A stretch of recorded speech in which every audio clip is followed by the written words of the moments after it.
Le Mans disaster occurred during the 24 hours of Le Mans motor race, when a crash caused large fragments of racing car debris to fly into the crowd.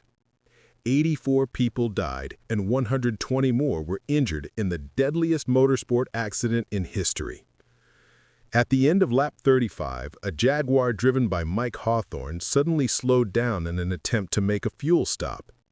The Austin Healey directly behind the Jaguar had to brake and swerve in order to avoid a collision.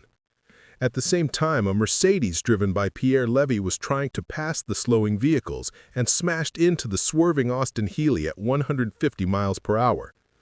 When Pierre Levy's Mercedes hit the other car from behind, his car became airborne and flew towards the side of the track, where it landed on top of an embankment that was separating spectators from the track. The car struck the barrier at such a speed and angle that it was launched into a somersault, which caused some parts of the car to be flung from the vehicle at very high speeds.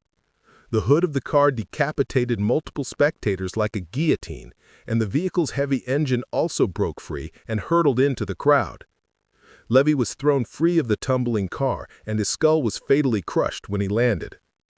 As the wreckage of the Mercedes cartwheeled through the terrified spectators, the rear-mounted fuel tank ruptured and sent searing embers of flaming magnesium onto the track and into the crowd.